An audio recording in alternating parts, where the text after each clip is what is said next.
tell us that we can add between $1.5 and $3 for every 1 shilling we invest in housing. That is why we love housing. If you take maybe roads or any other infrastructure, that multiplier effect is not as high. The other part is jobs that will be created. And I heard a lot of people talking about hinga nataka tu kujenga kazi yake ni ya mjengo. You know, okay, mjengo is still kazi. But the reality is, this plan gets our manufacturing alive. And that is where the jobs are created. As a matter of fact, let me take you quickly to this slide, I'll come back. Because this really demonstrates what I'm talking about. I've just taken one product, which is cement. And let's look at the value chain of cement. Chair, I know maybe the whatevers are not very clear, but I start with the yellow tracks there. And they're not yellow because of Kenya Kwanza colors. But Chair, it is okay. That is now, Chair, the cement manufacturing starts in quarry. It does not start in the cement factory. It starts in the quarries. So if we are going to do 200,000 units a year, we need 18 million bags of cement. 18 million bags of cement. We produce cement in Kenya. So we will have a lot of jobs at the guys who are in quarries. But then there is a guy who is excavating, there is a guy who is loading, there is a guy who is driving the truck. Those trucks, Chair, it's a huge economy, logistics. Those are new jobs you're going to create. Then the truck goes to the factory with the raw material. When you get to the factory, Chair, what do you find there? Okay, you have people who are going to offload. They are very different from those who are going to be putting it in the whole manufacturing process. And quickly, Chair, then there is another truck there, the red one. Now you can see why it is different is because this truck is not the same as the truck that took the limestone from the quarry. These are different. These are new job that you have created. Then it comes to the construction site. At the construction site, you still need people to offload. You have your batching plant. You've got people who mix the mortar. And some of them, you can see, we use wheelbarrows. And they will carry the mortar. And the guy who's carrying the mortar is very different from the guy who is actually doing the construction or fabricating the panels. Chair, this is just one product, which is cement. So I can tell you, Chair, that the economics of housing makes a lot of sense. And that is just one product. And you can take any other product, Chair. And we didn't even talk about packaging. There is a whole new packaging because those cement needs to be in different packages as they get taken to the site. Chair, you know, we talk about Juakali industries and we talk about informal traders. And sometimes we talk about them in abstract form. I have had a chance to interact with them, Chair. And let me tell you, these are some of the hard-working guys, but they do not get a fair share of the shake. And I'll tell you why. We experimented with a group, or 3 groups, of Ngong Road, Kamukunji, and Kariobangi, when we did Park Road housing. We gave them 7,000 doors to do. Chair, we gave them to do doors because we know they already know how to make doors.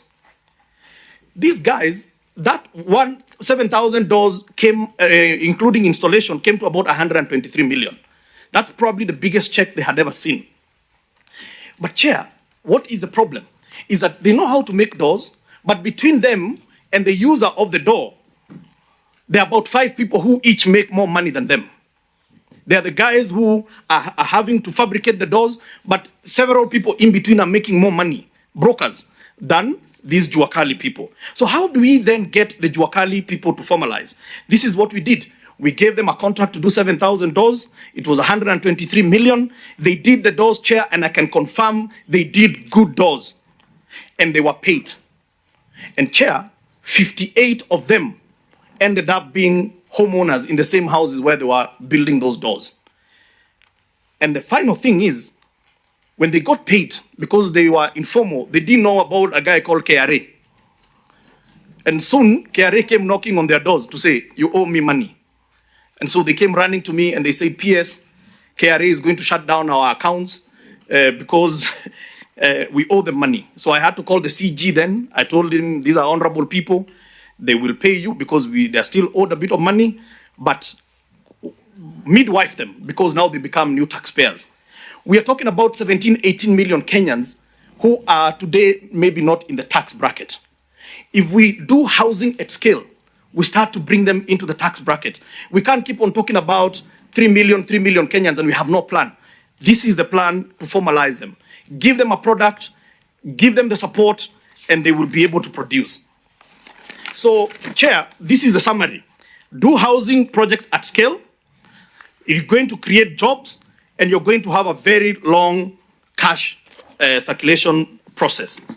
Because of time, Chair, if you look at the economics of 200,000 homes, that is per year, if you look at the numbers that I gave, if 200,000 homes at an average of about 2.3 million shillings a house, average, that gives you 460 billion. That is a cost. Out of the 460 billion, Chair, if there is a multiplier effect of 3 times, okay, it means that you have injected in the economy 1.15 trillion shillings. So the levy that we are collecting today, once we scale it up, we should be able to get a lot more money in the economy. Then, Chair, if you take the 10.5% of the mjengo is labor, then it means that we will have about 48.3 billion of money going to wages. So we have got more people coming into the wage bracket. They become more taxpayers.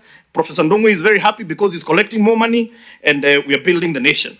And then, Chair, if you look at the average number of formal and informal jobs, you can do up to 2.1 million jobs when you at peak time. So those are the numbers, and I've given the assumptions there. Now, a quick summary of why then this housing levy. We look at it from 2 sides in financing, supply side and demand side. Chair, on the supply side, that is where the developers are. Today, developers are only developing for those who can pay, as I've said. Number 2, they cherry pick. They cherry pick. Why? Because they say money is not emotional. You know, they want to go to where the money is going to give them the highest return. Now, let me demonstrate to you. This year alone, I have advertised so many projects. I'm sure you've been seeing them in the newspapers.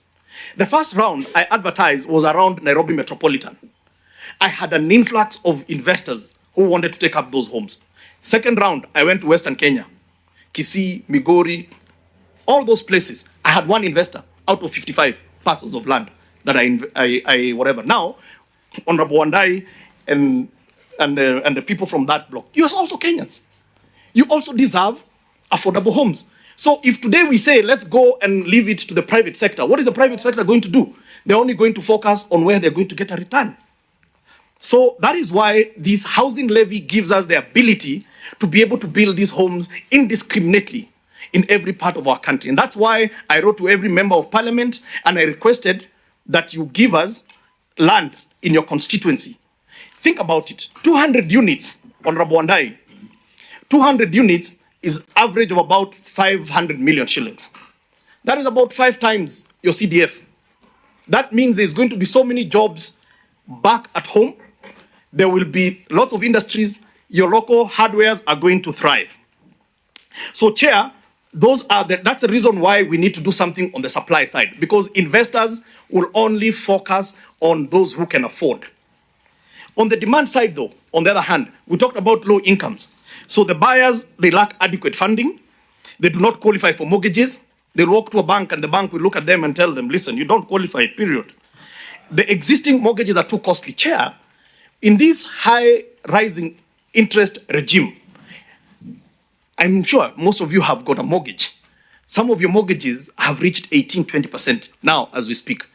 This government is committing through this housing levy to give every Kenyan who wants, because it is not designed for certain people, it's for every Kenyan. If you're in social housing, we'll give you a house at 3%, fixed.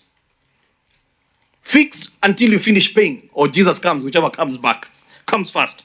Number 2, if you're in affordable housing, we'll give you fixed at 6% for up to 30 years for you to pay. If you are in market, because majority of the working class are in that market bracket, you're not also forgotten. We're giving you 9% fixed. That is half of what you're paying today in the market. And that has been made possible because of this levy. Because the levy is giving us scale, is giving us cheap funding that we are able to advance to Kenyans. So, Chair, this figure here, I'm just going to say it is the pooling of money from yourself, myself. We bring it together in a fund, and then we are able to give the developer an offtake, so that now the developer does not have to say this Juakali artisan or that Mamamboga cannot afford. What they see, they don't see Mamamboga, they see the fund, because the fund will give them a guaranteed offtake that if you build these houses according to the contract, we will offtake those units. That's what that slide says in many numbers. And this is the summary of what I've said. We have got various models for social housing, that is for people who earn 20,000 and below. Today, if you earn 20,000 and below, you'll get a house which you'll only pay 3,200 on a diminishing number. That is on a depreciating or amortized number. So you start 3,200, and as you go into the future, that figure is going to be coming down. That is for 1 room, 2 room is 4,800, 6,400. By the way, Chair, these numbers here are not a thumbsuck. These figures, this is the average rental that is being paid by these people who. So that is what that slide means. The next slide is now the. This is now for those who are in affordable housing bracket, and that is those who earn 20,000 and 150,000. That is how we defined you. You will get a studio unit if you want to start a park in life for 5,200 shillings only. You get a 2-bedroom house for 10,400, and you get a 3-bedroom house for 15,600 shillings. Chair, those figures are made possible because of this housing levy. And lastly, those who are in the market, there is something for you as well. You will get a much bigger unit with better finishes, and you will be able to get. You'll be able to get. Let me get these figures here. 31,300 for a 2-bedroom house, which is quite big, which is 60 square meters, and you'll be able to pay 41,800 for an 80 square meter unit. Chair, there is one more category, which is our folks in the rural areas. If you're in the rural areas, I've got good news for you, is that we will come, we are working with our TVET colleges, with our ABMT centers. Honorable Kalonzo, I have got an ABMT center in Mwingi, where we are putting what we call hydroform machines. And these hydroform machines, or they use what is called stabilized soil blocks. Okay, so we can be able to get as many young people to come. And for every block they make, we will pay them 3 shillings. And we will use those blocks to convert the mud houses into decent homes. And if you do that, we'll also be able to give you a facility which you will be paying for a period of time, and it is going to be at 6% if you want to build your rural home. And if you're in the social housing category, you still get it at 3%. So there is something for everybody in this affordable housing agenda. Chair, I really thank you for giving me enough time to prosecute this issue, and I will be ready for any questions. Thank you. We thank you so much, Wanahinga. By the way, in Mwingi, we had when Mwingi women are themselves building their own houses. No hydroform, good plants. You have plants. Who is the next one? Below, then Rogo. And then Rogo. They have come from after the CS National Treasury. Oh, yeah. Zim will be telling us what plans they have. They want to come after Njuguna or Njuguna first? After Njuguna, because they need to hear him. I think so. Yes. Prof. But, I think everybody is really looking for you. They want to hear. Give a bit of comfort like you did to Hinga. I thought you should be the last. Chair. I think Kenyans need a bit of comfort. Yes, Chair. Yes. I thought you could be the last after the rest are finished, then he wraps up. Well, what do you feel? Either way. I'm okay, Chairman, with wrapping up because. Wrapping up. Yes. Okay. So we go to Bilo. It will all come to you. So, Rugo and Bilo. Thank you, Mr. Chairman. Let me start by saying my views are mine and not the government of